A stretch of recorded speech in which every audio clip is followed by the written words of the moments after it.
Let's make this table look a tad bit better. The basic tool for formatting a table is the Table Options dialog box, and you can get there by placing your text cursor inside the table, really anywhere inside the table, then going to the Table menu and choosing Table Options and then Table Setup. The Table Options dialog box gives you a lot of controls over your tables, but we're just going to take a look at the most important features here.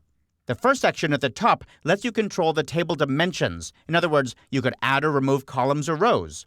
But I'm going to focus on the next item down here, the table border. That is, what does the border look like around the outside edges of my table? Right now, I have a 1-point black stroke around the outside edges of this table, and I'm going to change it to have no stroke. To do that, I'll change the color to none. The next item down is table spacing, and this lets me control the spacing before or after the table. Because remember, tables are always anchored in a text flow, so space before and space after is just like space before and after in a paragraph. Now in this case, I have no text before or after the table. The table takes up the entire story. But just in case I added some text later, I'm going to change the space before and after to, say, 10 points. I'll just tab from one field to the next. Now let's go look at some of the other tabs along the top of this dialog box. I'm going to jump over here to Fills, that's the most fun, and I'm going to change the Alternating Pattern pop-up menu here to Every Other Row. Now I'll turn on the Preview checkbox, and when I do that, you'll immediately see that every other row in my table is colorized. It's given a tint.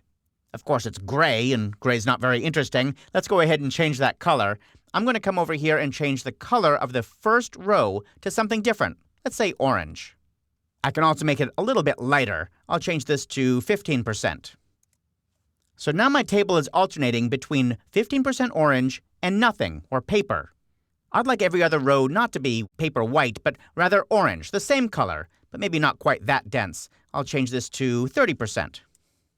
Okay, now let's tackle the strokes that go in between every row and column. The problem is that when I look at this table right now, all I'm seeing is these blue lines. The blue lines are not the strokes, those are the frame edges. That shows where the columns and rows are. I can't see the actual strokes themselves. So I'm going to go ahead and click OK here, and I'm going to hide those frame edges. Let's go ahead and zoom in here first to 200%, Command 2 or Control 2 on Windows. Here you can kind of see both the blue line frame edges and the strokes, but I'm going to turn off those frame edges by going to the View menu, choosing Extras, and then turning on Hide Frame Edges. Okay, now I can't see those blue lines anymore. I just see the strokes themselves. We'll head back to Table, Table Options, and then Table Setup.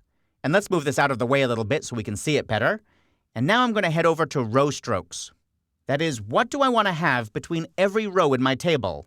Right now, I just have a thick 1-point black line. But in fact, I don't actually want to have any stroke there. You'd think that InDesign would make it easy to just turn those off. But actually, you have to be a little sneaky. To do it, I'm going to change my alternating pattern to every other row. Then I'm going to set both the colors of my alternating pattern to none. Set this one to none, and this one to none.